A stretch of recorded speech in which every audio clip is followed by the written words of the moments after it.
Para nuestra sección En Contexto ya me acompaña en el estudio mi compañero Patricio Peralta. Patricio, buen viernes. Buen viernes, Valentina. Vamos a empezar analizando las elecciones judiciales en México. Miles de candidatos y cientos de cargos en juego en unos comicios que han sido calificados como mínimo polémicos. Así es, se eligen 881 cargos federales con casi 13.500 candidatos.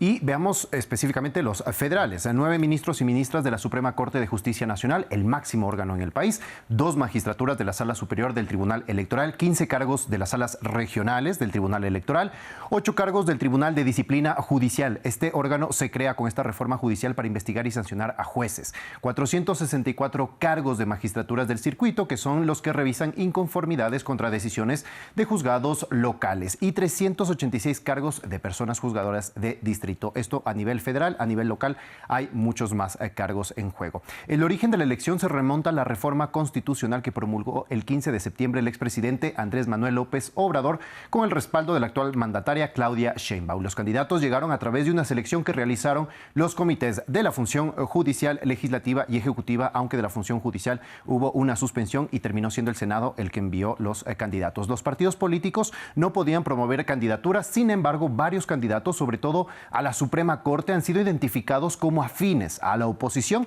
pero también al oficialismo. Como dato, a lo largo del siglo XIX, México elegía a los jueces también a través del voto, ya sea directo o indirecto. Y ahora, pues, regresan a este tipo de elección. Bueno, y si lo vemos en el mundo, ¿qué tan inédito es esta elección de jueces por voto popular? México no es el único país que elige a sus autoridades judiciales a través del voto popular. Antes de ver los ejemplos, el entonces embajador de México en Estados Unidos, Ken Salazar, en agosto de 2024 dijo esto. Creo que la elección directa de jueces representa un riesgo para el funcionamiento de la democracia de México y la integración de las economías de Estados Unidos, México y Canadá abajo del TEMEC. Bueno, precisamente uno de los países donde existe la elección directa de jueces es en Estados Unidos, en algunos estados. Los jueces estatales, por ejemplo, son seleccionados de diferentes maneras. La mayoría es elegida por voto popular en elecciones generales. Y aquí hay dos opciones. Algunos estados, como Florida, por ejemplo, organizan elecciones no partidistas. Es decir, los candidatos aparecen en la boleta sin referencia a ningún partido. Otro ejemplo, en Wisconsin, la jueza Susan Crawford ganó un asiento en la Corte Suprema de ese estado por voto popular en abril de este año. Pero en Estados Unidos, en estados como Luisiana, las elecciones sí son partidistas. Es decir, al lado del nombre del candidato a juez de la Corte Suprema de ese estado aparece demócrata o republicano. Y hay una tercera vía en Pensilvania. Por ejemplo, la ciudadanía debe decidir si otorga un nuevo mandato a los jueces designados a través del voto. Cambiamos de continente y en Suiza también se eligen ciertos jueces a través del voto popular, y esto varía en cada cantón. Pero, por ejemplo, en Zug, los jueces administrativos son elegidos directamente por los ciudadanos, mientras que en Japón, los jueces de la Corte Suprema de este país también deben someterse al voto del pueblo si quieren permanecer en el cargo, y si no alcanzan la mayoría, son destituidos. Regresando a la región, tenemos a Bolivia, que elige a su poder judicial también a través del voto popular. Es la tercera elección en 2024 que se realizó de altos jueces de la Corte de Justicia y la Corte Constitucional. Bueno, después de esta revisión del panorama mundial, volvamos a México, hablemos de cómo era el sistema judicial mexicano antes y cuáles eran las críticas para que se llevara esta reforma. Antes de esta reforma, los miembros de la Suprema Corte eran propuestos por el presidente y ratificados por el Senado, mientras que el Consejo de la Judicatura Federal nombraba a jueces y magistrados tras solicitudes y concursos de méritos. Ahora, Andrés Manuel López Obrador justificó la reforma por irregularidades dentro de esta función del Estado, y esto decía al respecto. Nosotros estamos en contra de la corrupción y de los privilegios. Y hay corrupción y hay privilegios en el Poder Judicial y los trabajadores lo saben. En parte a lo que se refiere el expresidente es a lo registrado en el informe del Poder Familiar de la Federación sobre el nepotismo registrado en la función judicial. Y dice que casi la mitad de jueces y magistrados federales tienen parientes en el Poder Judicial, casi el 48%. Y cito un caso extremo de un magistrado de circuito de Durango que integró a 17 miembros de su familia en puestos administrativos como actuarios, secretarios de tribunal y juzgados, asesores y analistas. A ello se suma la impunidad en el sistema judicial mexicano, que es otro dato no menor. Según la organización México Evalúa, 7 de cada 100 casos que llegaron a fiscalías estatales contó con una resolución en 2023. Y dice que la impunidad se mantiene por encima del 90% desde 2018. Los casos que más concentran impunidad son homicidio doloso, feminicidio y desaparición forzada. Patricio, el gobierno plantea la elección popular como una alternativa a este sistema judicial, pero no se puede pasar por alto los vacíos y los cuestionamientos que pues tiene esta elección popular.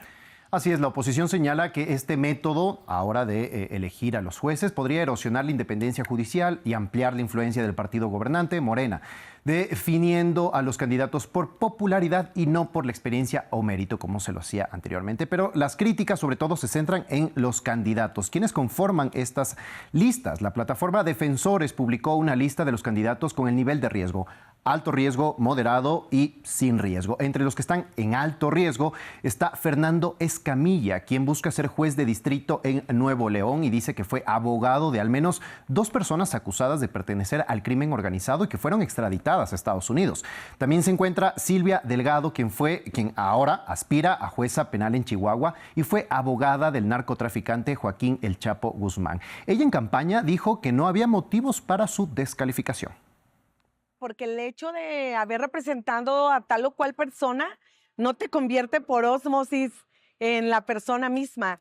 Yo lo que defiendo son las garantías individuales de las personas y lo voy a hacer y lo seguiré haciendo si alguien me pide ayuda y por alguna razón no llego a ser jueza.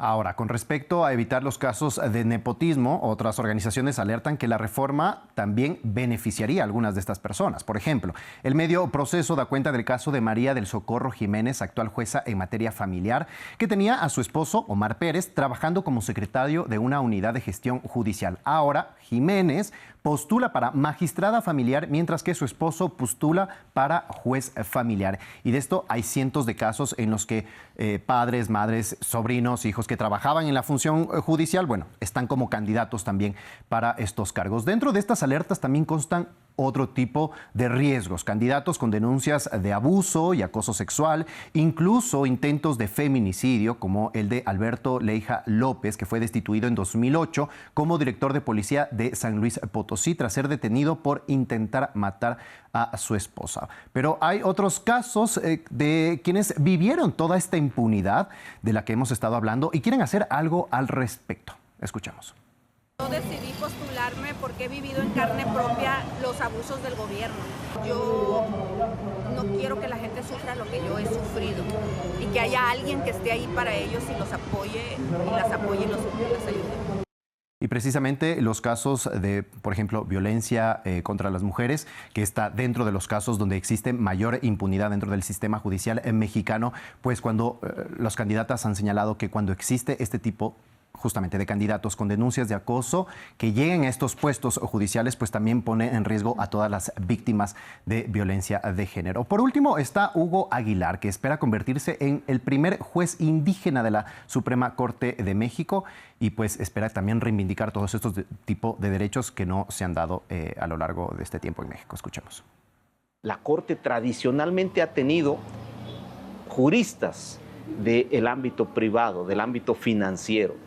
No hemos tenido un laboralista que atienda los derechos de los trabajadores, un agrarista que atienda los derechos del campesino o que comprenda y siente criterios sobre este sector de la población. Pues Patricio, sin duda controversial. Vamos a estar muy pendientes de lo que salga de allí y hacerle seguimiento a este tipo de situaciones. Así es, Valentina, hay que ver qué pasa este 1 de junio. Bueno, pues